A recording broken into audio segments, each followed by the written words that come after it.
Hello everyone, this is Mira Mirza.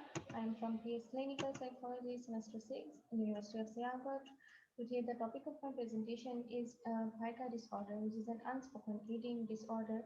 This disorder is very uncommon and unspoken in our society. Let us discuss what actually pica is. It is a persistent ingestion of non-nutritive substances or items like clay, sand, ice, paper, dirt, paper, soap, etc. It lasts for at least 1 month,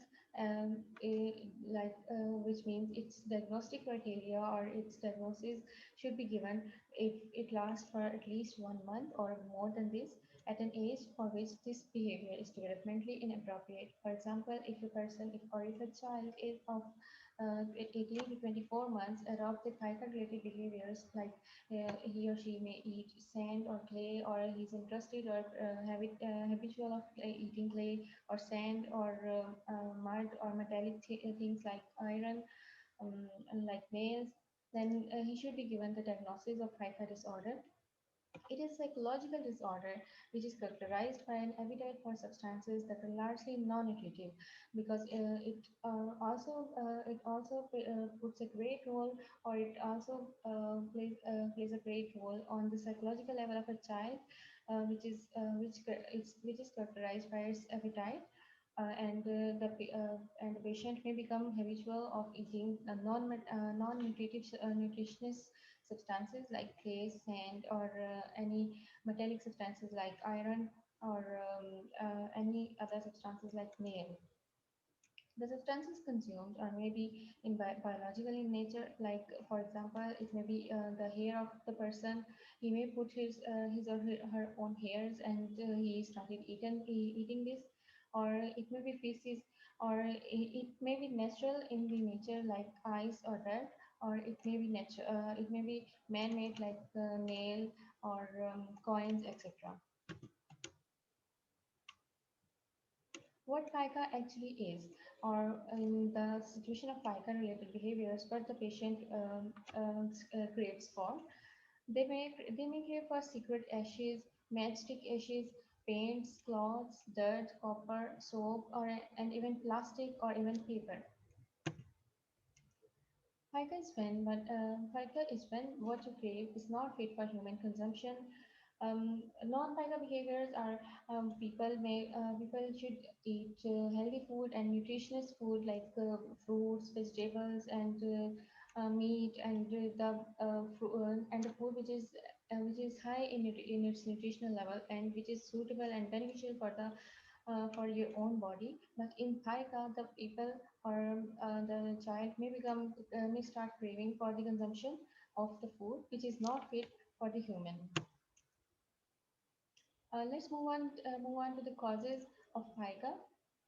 Causes of pica according to DSM-5 includes minerals and nutritional deficiencies. For example, if a person is having mineral deficiency in his body, like he has fluid deficiency, he has blood deficiency in his blood flow level, or the water glucose level in his body is not sufficient to meet his needs, then he may adopt pica behaviors, and he starts to eat mud and sand and non-nutritive items. And nutritional deficiencies like the deficiencies of calcium, phosphorus, zinc, iron in the body of the person may adopt the behaviors like pica. Biological abnormalities like the abnormalities of gastrointestinal issues may adopt the behavior of pica. For example, if a person is having gastrointestinal issues, like he's having infection in his intestines or in his stomach also, he may adopt the behavior of pica, and he craves for ice, or he craves for mud or sand like structures. Then comes to psychological abnormalities like the patient with obsessive compulsive disorder may adopt the behavior of pica, or the patient of schizophrenia may adopt the behavior of pica, and other developmental disorders like intellectual disability, autism spectrum disorder. Such people or such children may also adopt, and they are at the higher risk of adopting the behavior like pica. It is a hallmark of extreme stress, fear or abuse. For example, if a person or if a child is facing the extreme stress, he may use the pica-related behaviors as a defense to lower down their anxiety level and ease their anxiety to be calm or relaxed. Cultural factors may also contribute in developing pica disorder, as it is considered as the increasing of spirituality and treating morning sickness like morning sickness, which is characterized as the sickness in the early morning, and person who is feeling morning sickness may start vomiting or he may feel nausea. So these people or these patients may adopt the pica-related behaviors to ease their anxiety or to heal their illnesses. Emotional deprivation or poor parental attention and developmental delay may increase the risk of this eating disorder. There are some etiological theories of pica, like gastrointestinal distress. According to Perry Jones in 1992, they suggest that improper pH level in digestive tract may adopt the behavior of pica, and such people may crave for more certain spices, chalk, clay, and vinegar to correct their pH level. Then comes to micronutrient deficiencies. The researchers like Von Garnier and Decker in 2008 noted that a common type of clay consumed by individuals with pica has would affect their iron level in the body. And these absorptions and the exchange in iron level may prevent the body from being able to use the necessary iron, which results in iron deficiency anemia. In this type of situation, PICOS engaged behavior that occur before the iron deficiency. For example, if the person is having PICO-related behaviors and eat the non-nutritive items, he may develop iron deficiency anemia in the future, and the cause of this anemia will be the PICO. Then comes to neurological disorders.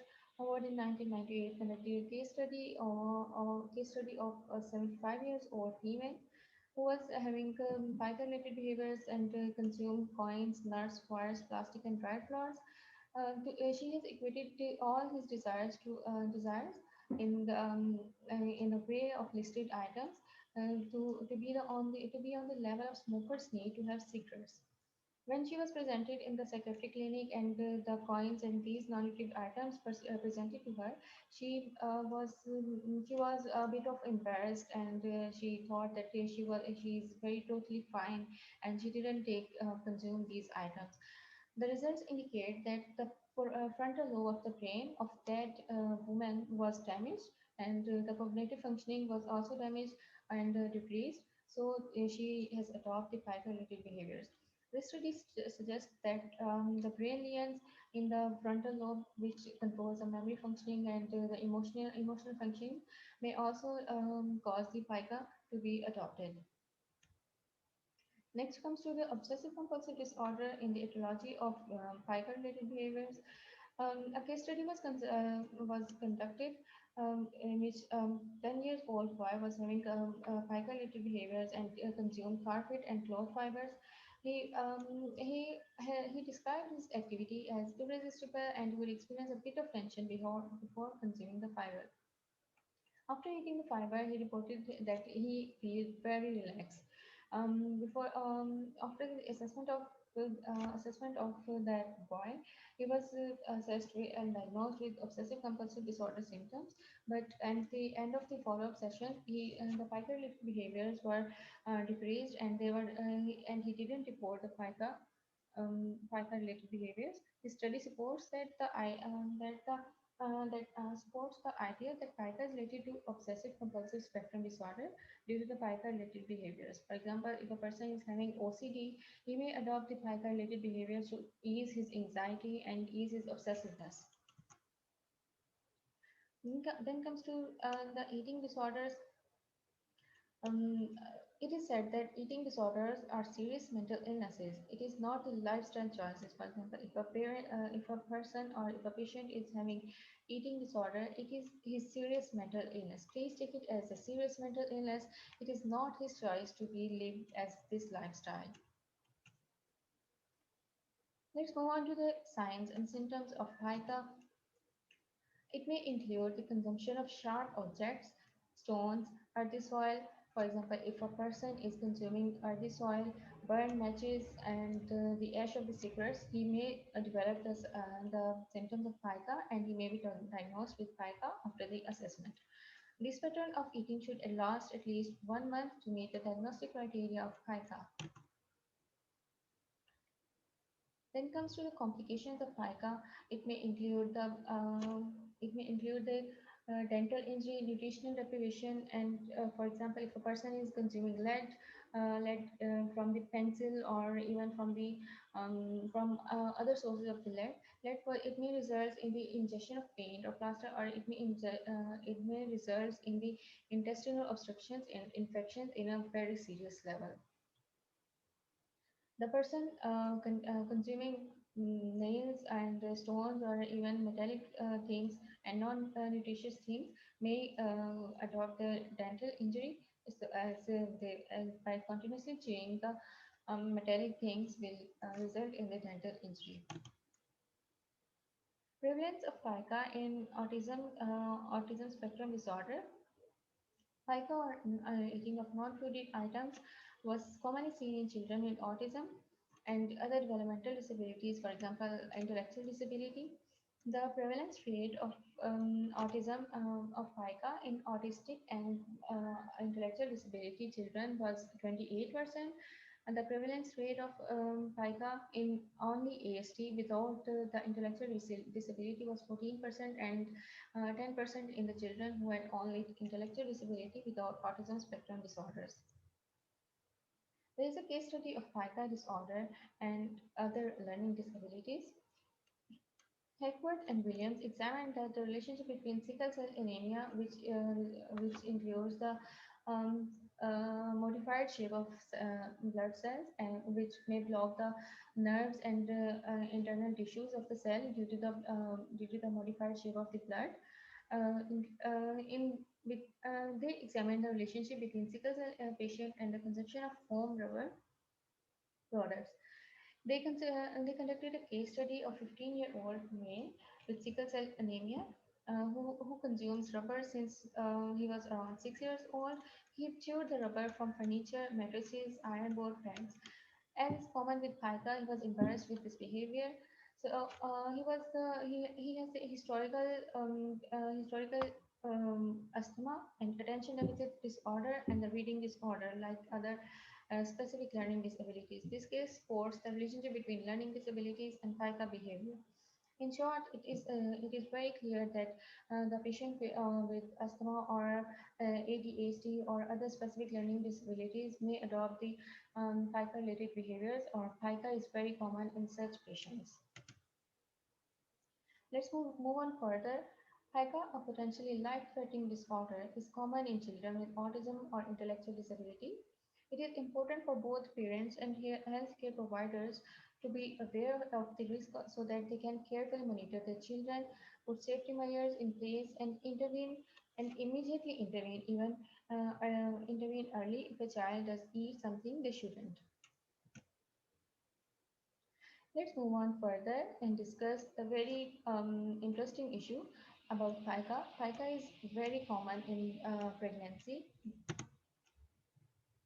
Pica in pregnancy. It is more common in pregnant women because body needs more nutrients in pregnancy, as there are two lives, a mother or a mother and a baby. So the complications from pica, depending on what kind of substances, what kind of non-nutritive substances are consumed, can range from constipation and cramping to intestinal infection, and it may lead to nausea, or it may lead to further poisoning, as certain non-food items may contain toxic ingredients that can potentially harm both female and the baby. Treatment plan for pica disorder is very easy, or it is very common in children. Like behavior-based treatment plan is very exceptional to treat the children with pica disorder. It reduces the pica severity by 80% in people with intellectual disability. This may include positive reinforcement in normal behavior. Many use aversion therapy, where the patient learns through positive reinforcement which food is good and which one is not good for their health and which one they should not eat. More management plans for PIFA are do alert your healthcare providers, tell the teacher and other caregivers of the child that the child has PIFA related behavior so that they could keep an eye on the child, so he could reduce the anxiety level or he could reduce his craving for the non-nutritive items.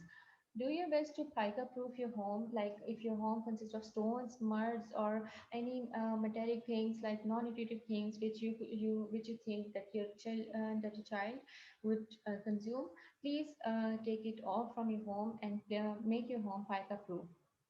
Enrich your child's environment in other ways like in co-curricular activities or in curricular activities or in social interaction, which is very beneficial to reduce the FICA related behaviors.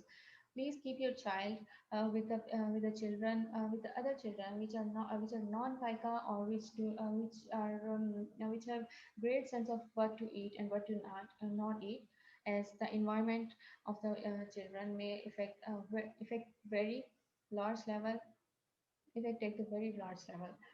Teach them to differentiate between foodie items and non-foodie items. Consider working with a behavior specialist. This is a very important point that you have to run for a behavior specialist for your child to see how much progress your child has made, or how he has in how can he reduce the anxiety level of adapting the pica related behaviors. Thank you so much for listening. If you have any feedback, please comment your feedback and subscribe this channel and follow the channel's video. Thank you so much.